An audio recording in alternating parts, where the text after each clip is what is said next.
Well, it's time for Media Watch now, and Charlie James is here with us to take a look at coverage of the main stories this Thursday. And Charlie, good to see that the main story, of course, is the 7th anniversary of the start of the Syrian war.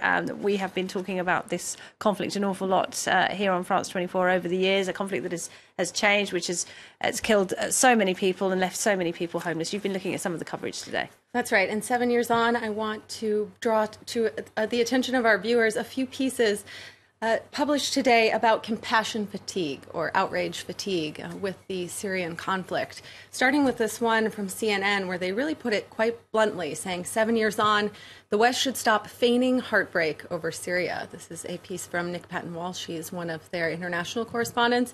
And he says, an anniversary is a time we are mandated to pay attention to things we otherwise prefer to ignore.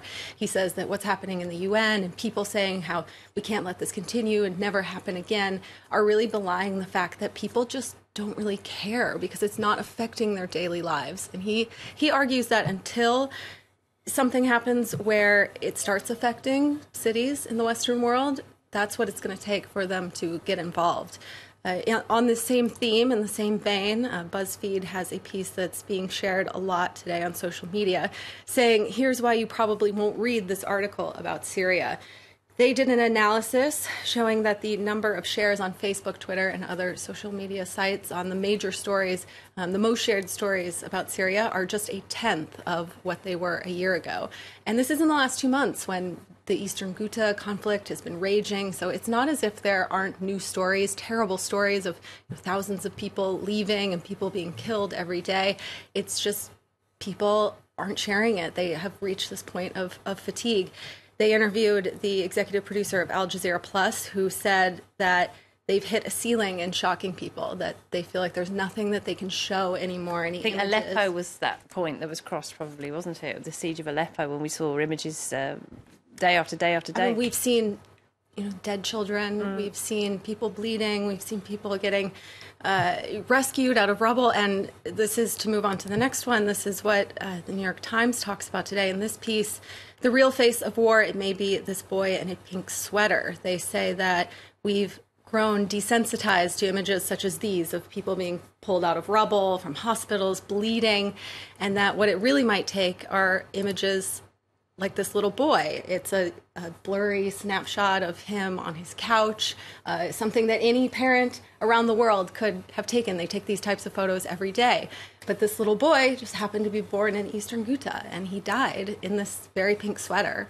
And that might be the kind of thing that can really make people connect with this. Yeah, one of many very, very tragic stories. And, let's talk about another shocking image that we look at a lot, and that is these destroyed cities like Raqqa, for example. We had our correspondent talking to us earlier about that city. No one is there anymore. This was a city, that was home to thousands of people that is now in ruins, and that is the case for cities all over Syria, isn't it? A devastated landscape. Right. This is a way that news outlets are trying to emphasize what's happened as well. The New York Times has a video called Remembering Aleppo, a City in Ruins, where they use pretty remarkable drone footage, among other images, and an interview with a Syrian-American architect who she went to go visit her grandmother's house in Aleppo early on in the conflict. And she said she took photos of everything in there because she knew that this may very well be the last time that she got to be in this house.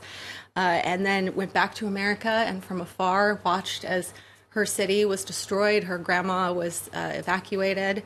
And they use this to just really illustrate the personal story, to really illustrate the damage there, not just to the buildings, but to the people there. She said as an architect and as someone with roots in the city, she hopes that when they rebuild... This is what it used to look like. This is what it used to look like. Wow. She hopes that when they rebuild, that they really honor the past, the people who died there, and also all of the iconic buildings that were destroyed as well. CNN International also has a series of satellite images that show neighborhoods, mosques, hospitals that used to be there, and now there's nothing. Used to dust and rubble, yeah. Yeah, and on the other side, they show empty spaces, empty fields that now hold refugee camps where thousands of people I think it's the next one here. There was nothing there. It's just an empty agricultural space. And now there's basically a city on this land. So these images, another way to illustrate how much Syria has changed. Absolutely. And making sense of the numbers is sometimes a challenge as well, because there are so many shocking numbers that come out of this conflict. Right. So there's a couple of outlets trying to make this a little easier for people to wrap their heads around with some infographics, including the French newspaper Le Figaro. They have a piece up, the translation of this, The Shocking Numbers of a Colossal Tragedy. They're using numbers from the Syrian Observatory for Human Rights to just make some infographics talking about the deaths, breaking it down into civilians, children, women, also taking a look at the financial toll. Reuters similarly has a infographic that they created that goes day by day and looks at how many people were killed. They are using numbers from the Violations Documentation Center in Syria. But something to say about these numbers is that there's few, if any, independent, verifiable sources on the ground there. And so the problem with these numbers is that without that, we don't even know if these are close to true. All right, Charlie. Thank you very much indeed. Charlie James there.